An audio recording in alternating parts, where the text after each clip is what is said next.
नमस्कार, मैं रवीश कुमार। क्या अदानी ग्रुप पर लगे फ्रॉड के आरोप एलआईसी को भी ले डूबेगा? हिंडनबर्ग की रिपोर्ट में अदानी ग्रुप के खिलाफ फ्रॉड के आरोप लगने के बाद भारतीय जीवन बीमा निगम को लेकर भी सवाल उठाए जाने लगे, क्योंकि अदानी ग्रुप में प्रमोटर के अलावा एलआईसी का सबसे अधिक निवेश बताया जाता है।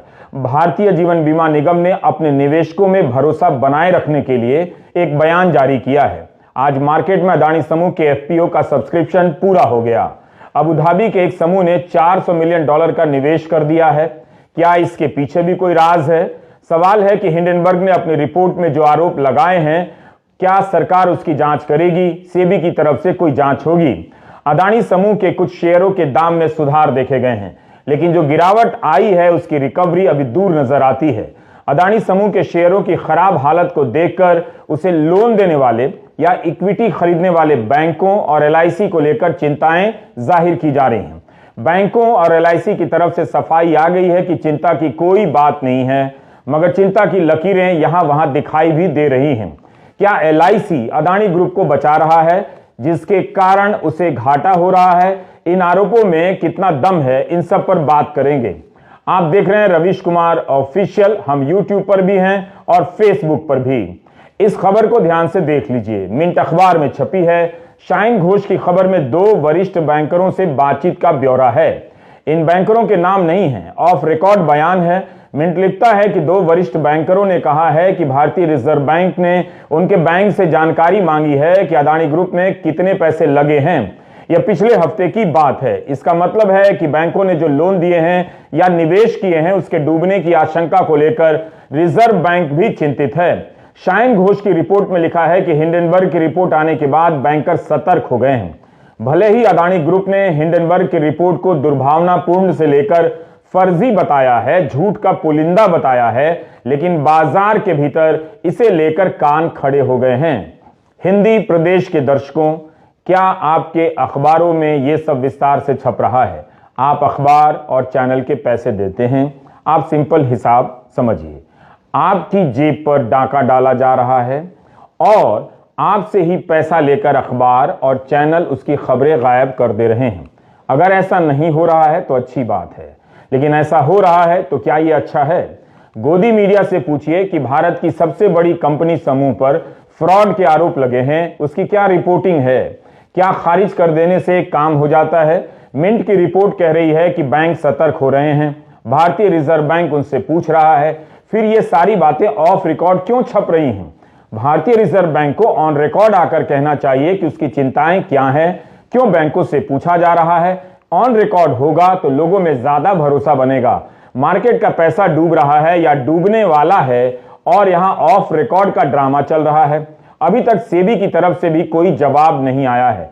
आज भी शेयर बाजार में अदानी ग्रुप की कई कंपनियों के शेयरों के दाम गिरे हैं, कुछ कुछ के बढ़े भी हैं। सीएनबीसी टीवी 18 से अदानी ग्रुप के मुख्य वित्तीय अधिकारी जुगशिंदर सिंह जी ने कहा है कि अदानी ग्रुप भारतीय state bank, Punjab national bank, bank of Baroda से डील करता है। अदानी ग्रुप पर $30 अरब का कर्जा है, जिसमें से $9 अरब का कर्जा भारतीय बैंकों का है। प्रतिशत के हिसाब से भले ही विदेशी संस्थाओं ने अदानी ग्रुप को ज्यादा लोन दिए या किसी और रूप में निवेश किए हैं, लेकिन भारत के सरकारी बैंकों की हिस्सेदारी इतनी भी मामूली नहीं लगती कि हम फिक्र ही ना करें। खबरें छपी हैं कि पिछले 2-3 सालों से अदानी समूह को दिया गया भारतीय बैंकों का लोन घटता जा रहा है और जीवन बीमा इस ग्रुप के शेयर खरीदता जा रहा है। तो भारतीय बैंकों का लोन कम हुआ, मगर एक भारतीय कंपनी की इसमें हिस्सेदारी बढ़ती चली गई, उसके शेयरों को खरीदती चली गई। क्या इसे किसी पैटर्न के रूप में देखा जा सकता है कि लोन का हिस्सा कम कर निवेश का हिस्सा बढ़ा दिया जाए?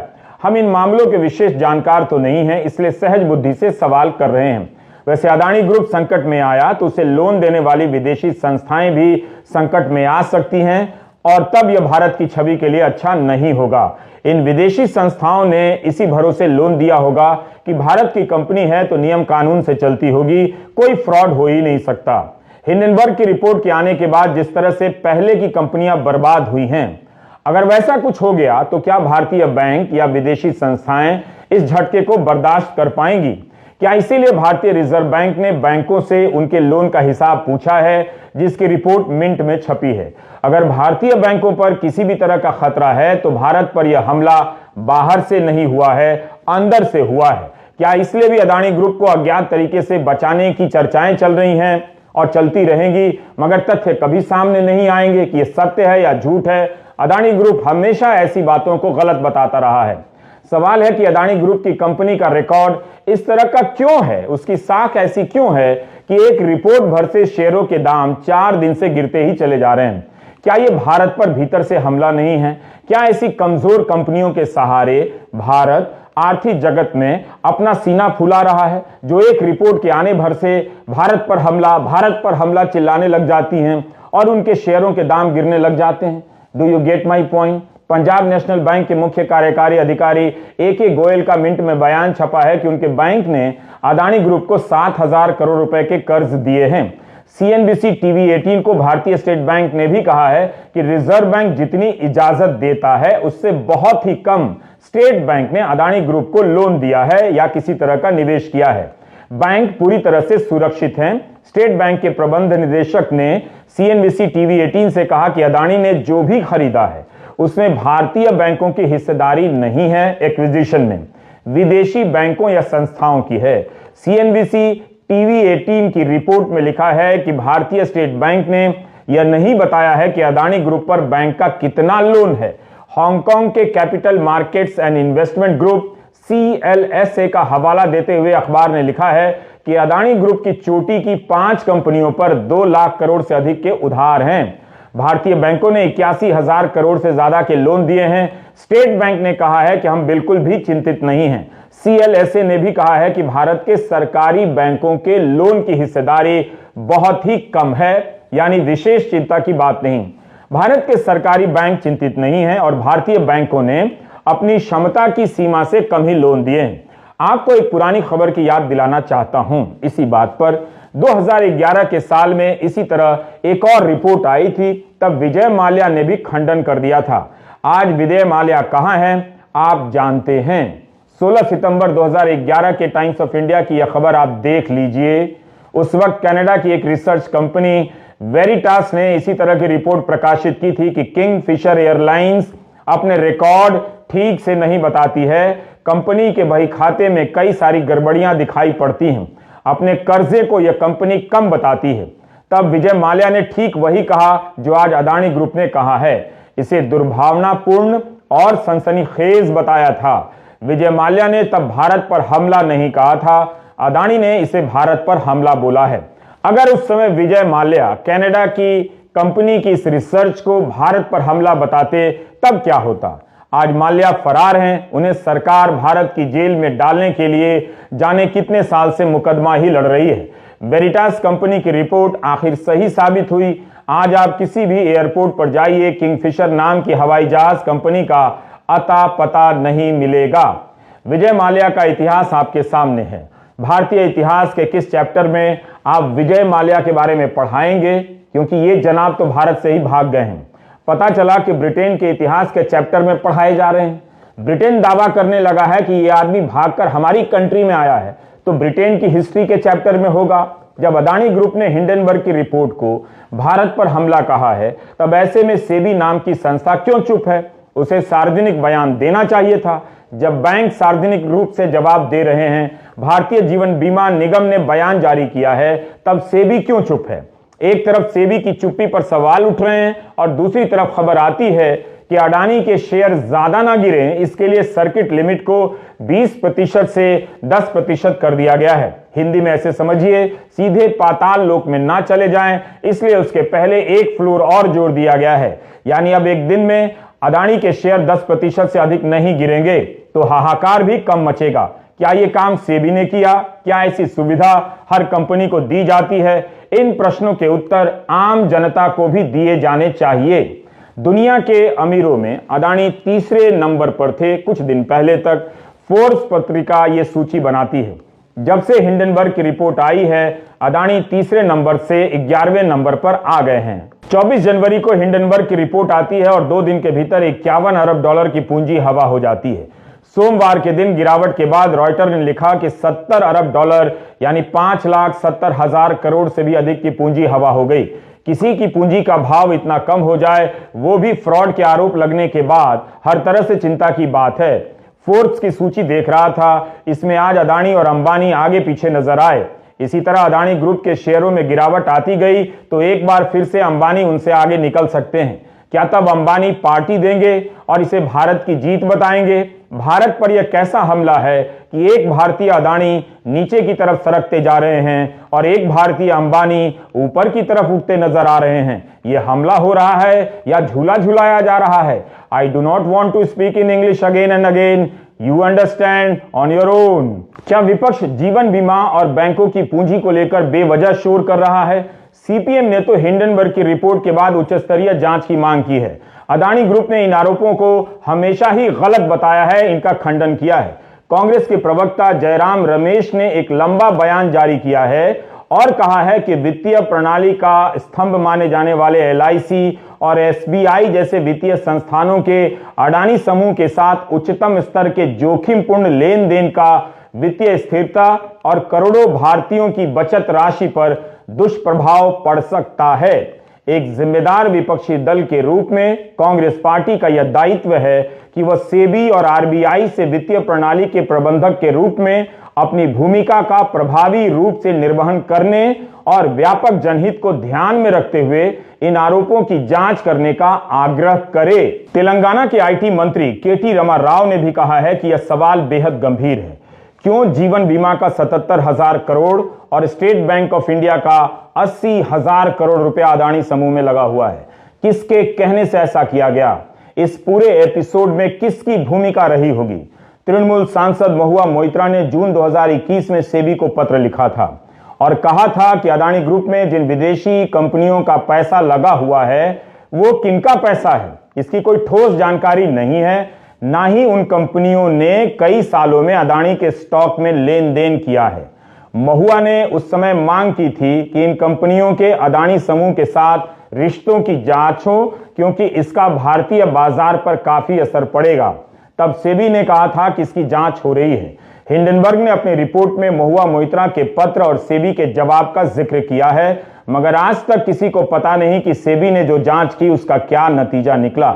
हिंडनबर्ग ने लिखा है कि इस मामले की मॉरिशस में भी जांच हो रही है। जून 2021 के इस पत्र का संदर्भ यह है कि उस वक्त अदानी एंटरप्राइजेस के शेयरों के दाम गिर गए थे। तब सवाल उठा कि ऑफशोर फंड को फायदा हुआ है, उन्होंने अपने पैसे निकाल लिए हैं। महुआ मोइत्रा ने पूछा था कि कौन है जिसे फायदा हो रहा है।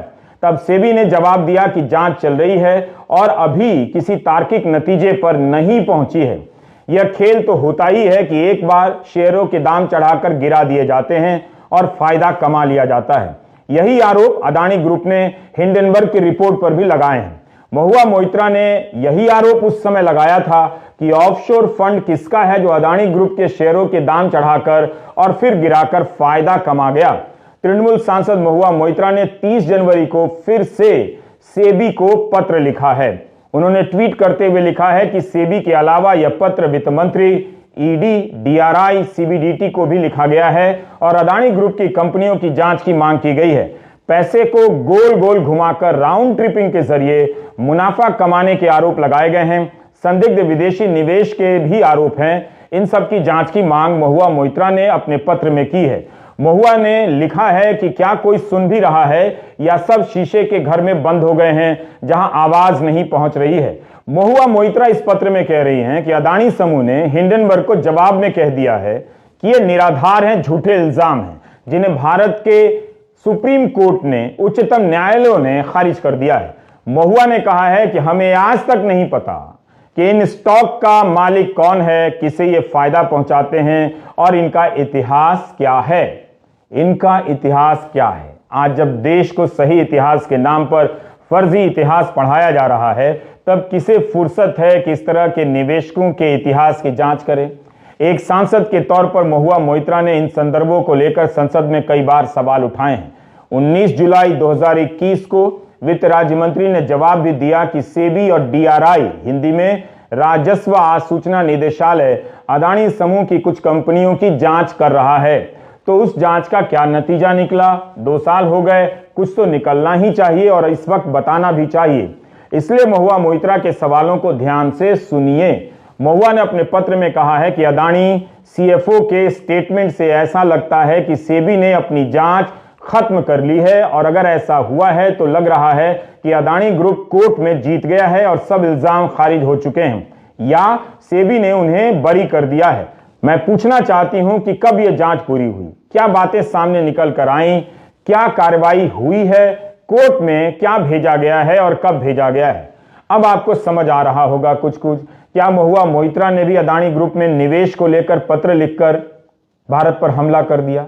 महुआ ने यह भी पूछा है कि जांच अगर पूरी नहीं हुई तो अदानी ग्रुप को एफपीओ लाने की अनुमति कैसे मिल गई, जिसके जरिए यह समूह निवेशकों से 20,000 करोड़ रुपए मांग रहा है?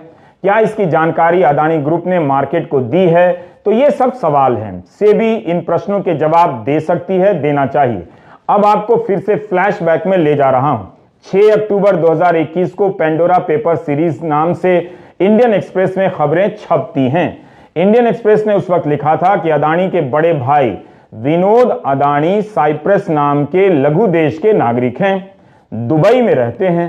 पेंडोरा रिपोर्ट में विनोद अदानी की कंपनी हिबिस्कस आरी होल्डिंग्स लिमिटेड का नाम आया था। भारत जैसे विश्वगुरु लेवल के देश छोड़कर विनोद अदानी साइप्रस की नागरिकता लेते हैं, रहते दुबई में हैं। यह उनकी मर्जी हो सकती है। उनके बेटे अदानी ग्रुप की एक कंपनी के प्रबंध निदेशक हैं और अदानी एंटरप्राइजेस के निदेशक हैं। अदानी समूह ने 413 पन्नों के अपने जवाब में कहा है कि विनोद अदानी के पास उनके ग्रुप का कोई पदभार नहीं है और ना ही रोजमर्रा के काम में कोई हस्तक्षेप है। हिंडनबर्ग ने अपनी रिपोर्ट में इल्जाम लगाया है कि विनोद अदानी की मॉरिशस में 38 शेल कंपनियां हैं जो अदानी की लिस्टेड और प्राइवेट कंपनियों में अरबों डॉलर का लेन देन करती हैं। यहां तक कि अदानी ग्रुप के मुख्य वित्तीय अधिकारी जोगिशिंदर रॉबी सिंह जी भी ऑस्ट्रेलिया के नागरिक बताए गए हैं। मिंट अखबार ने अपने साक्षात्कार में लिखा है कि जोगिशिंदर ऑस्ट्रेलिया के नागरिक हैं। इनके पास पीआईओ कार्ड है, पर्सन ऑफ इंडियन ओरिजिन का कार्ड। इससे उनके प्रति मेरा सम्मान और बढ़ गया थोड़ी देर के लिए, क्योंकि उनके पहले वीडियो में ऑस्ट्रेलिया का झंडा नहीं था, हमारा प्यारा तिरंगा था। कोई साइप्रस का नागरिक हो जाए या ऑस्ट्रेलिया का हो जाए, कोई ऐतराज नहीं है मुझे। अब चूंकि अदानी ग्रुप ने भारत पर हमला कहकर राष्ट्रवाद को बीच में ला दिया है, इसलिए यह छोटा सा सवाल पूछ रहा हूं। मेरा सवाल है कि केवल भारत के खिलाफ हमला कैसे हो गया? अगर भारत के खिलाफ हमला है तो हिंडनबर्ग की रिपोर्ट साइप्रस और ऑस्ट्रेलिया के खिलाफ भी हमला है। अपना डेटा बचाइए, सारा डेटा रील्स और गाने सुनने में खर्च ना करें। इस तरह के लंबे वीडियो देखा करें, ठहर कर सोचा करें, तब समझ में आएगा कि आपका डिब्बा कैसे गोल हो रहा है। जोगिशिंदर रॉबी सिंह जी ने इतिहास की एक ऐसी व्याख्या कर डाली है कि अब मुझे भी अफसोस हो रहा है कि मैंने केमिस्ट्री में बीए क्यों नहीं किया, बीए मतलब डिप्लोमा क्यों नहीं किया। हम आपको बता दें कि 30 जनवरी को मिंट के स्वराज सिंह धनजल, अनिरुद्ध लस्कर और सतीश जॉन ने जोगिशिंदर सिंह का इंटरव्यू किया है। जोगिशिंदर सिंह अदानी ग्रुप के मुख्य वित्तीय अधिकारी हैं। उनसे सवाल पूछा गया कि आपको इस बात से परेशानी नहीं हुई कि बाजार ने आप पर नहीं, हिंडनबर्ग की रिपोर्ट पर भरोसा किया? जोगिशिंदर सिंह जी कहते हैं, ध्यान से सुनिएगा, मैं इतिहास का छात्र हूं और पंजाब का हूं। मुझे हैरानी नहीं हुई है। जलियांवाला बाग में केवल एक अंग्रेज था जिसने गोली चलाने के आदेश दिए। उसके बाद भारतीयों ने ही भारतीयों पर गोलियां चला दी। तो मुझे अपने भारतीय नागरिकों के व्यवहार पर अचरज क्यों होगा? नहीं होगा। कोई गोरा आदेश देगा और कुछ भारतीय गोली चला देंगे, इसकी संभावना तो है। मेरे राज्य में हुआ है, हमने उस दिन को याद रखा है। मुझे नहीं पता था कि मेरे और जोगिशिंदर रॉबी सिंह जी में एक समानता भी है। हम दोनों इतिहास के विद्यार्थी रहे हैं। What a nice thing. इतिहास पढ़कर वे मुख्य वित्तीय अधिकारी बन गए। मैं पत्रकार से एंकर और एंकर से अब यूट्यूबर बन गया हूं। उनकी इतिहास की समझ पर तो इतिहास विषय का ही नाम बदलकर, ध्यान से सुने, बकवास रख देना चाहिए। फ्रॉड की रिपोर्ट आने के बाद निवेशक अदानी के शेयर बेच रहे हैं और जोगिशिंदर सिंह बेचने वालों की तुलना उनसे कर रहे हैं जिन्होंने जनरल डायर के आदेश पर जलियांवाला बाग में हिंदुस्तानियों पर गोलियां चला दी। चल क्या रहा है इस देश में? इनको ऐसा इतिहास कौन पढ़ा रहा है? शेयर को बेचना अगर डायर के कहने पर गोली चलाने के जैसा है तो बता दीजिए कि क्या शेयर खरीदने के लिए डायर ने ही फायर किया था? आरोप आपकी कंपनी पर लगे हैं, आप उसकी सफाई दीजिए। आपने कहा भी है कि एक एक आरोप झूठ है। बात है कि अदालत में कुछ साबित तो हुआ नहीं। मामला अदालत में ही नहीं गया तो साबित कैसे होगा?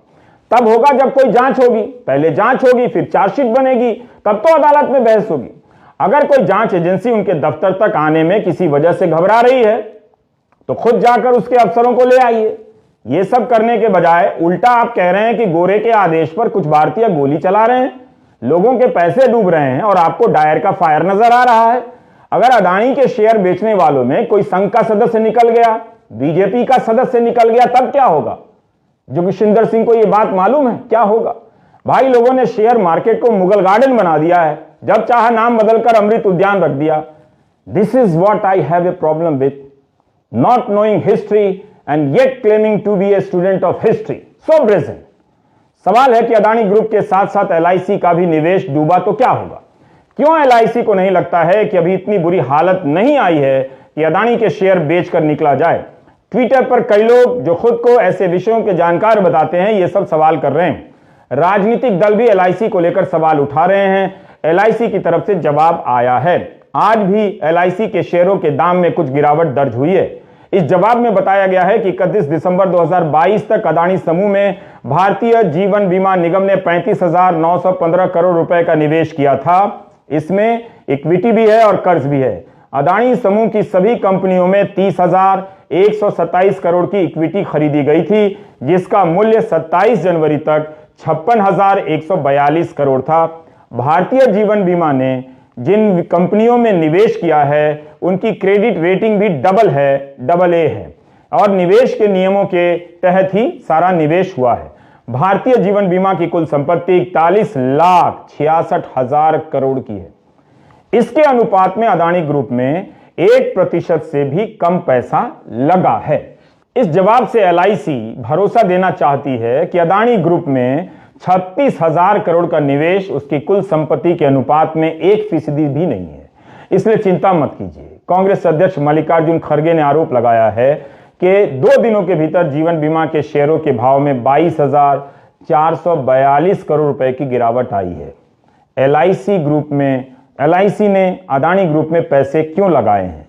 यह एक तरह की लूट है। जीवन बीमा के प्रबंध निदेशक राजकुमार का बयान बिजनेस स्टैंडर्ड में छपा है कि अदानी के एफपीओ में 300 करोड़ का निवेश बोर्ड की मंजूरी के बाद ही किया गया। आगे और निवेश का प्लान नहीं है। 30 जनवरी को रॉयटर को दिए इंटरव्यू में राजकुमार ने कहा है कि इस समय स्थितियां बदल रही हैं। वास्तविक स्थिति क्या है उसे लेकर हम निश्चित नहीं हैं। क्योंकि हम बड़े निवेशकों में से हैं, इसलिए हमारा अधिकार बनता है कि सवाल पूछें, और हम 1-2 दिनों के भीतर सवाल पूछेंगे। तो ये बात है। जीवन बीमा भी कह रहा है कि सवाल पूछेंगे, जवाब से संतुष्ट नहीं हुए तो फिर से सवाल पूछेंगे। हम भी सवाल पूछ रहे हैं। क्या इन सवालों और जवाबों की जानकारी आम जनता को दी जाएगी? जीवन बीमा के निदेशक ने कहा है कि लंबे समय की सोचकर आगे चला जाता है, बशर्ते कोई बुरे हालात पैदा ना हो जाएं।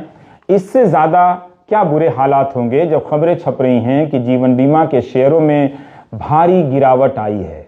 28 जनवरी को इंडियन एक्सप्रेस के संदीप सिंह ने लिखा कि अदानी समूह में सबसे बड़ा निवेश भारतीय जीवन बीमा का है। इस कंपनी में उसके निवेश का मूल्य 72,193 करोड़ से घटकर 55,565 करोड़ का हो गया। 2 दिनों में 22% की गिरावट हो गई। यही नहीं, भारतीय जीवन बीमा निगम के अपने शेयरों के दाम भी 2 दिनों में 5.2% गिरे हैं। अलग अलग मीडिया रिपोर्ट में जीवन बीमा के घाटे को 18,000 से लेकर 24,000 करोड़ तक का बताया गया है।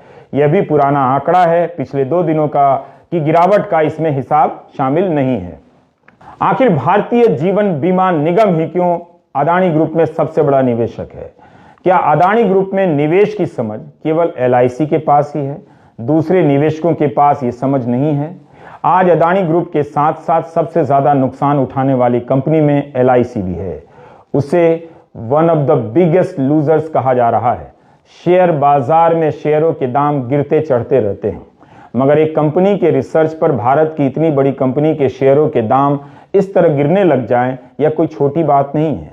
अगर यह रिपोर्ट नहीं आती तो बाजार में ऐसा कुछ भी माहौल नहीं था कि अदानी ग्रुप के शेयरों के भाव में कई लाख करोड़ की गिरावट आ जाती। कुछ दिनों तक बजट की चर्चा होगी। इस चर्चा की आंधी में यह मामला किसी सूखे पत्ते की तरह उड़कर किनारे लग जाएगा। हिंडनबर्ग ने शॉर्ट सेलिंग से जो कमाना था कमा लिया होगा, लेकिन जो आरोप सबके सामने रख दिए गए हैं उसका सामना इतना बड़ा देश क्या इस तरह से किनारे लगाकर करेगा या सामने आकर जांच करेगा और सवालों के जवाब ढूंढेगा, आपको बताएगा। नमस्कार, मैं रविश कुमार।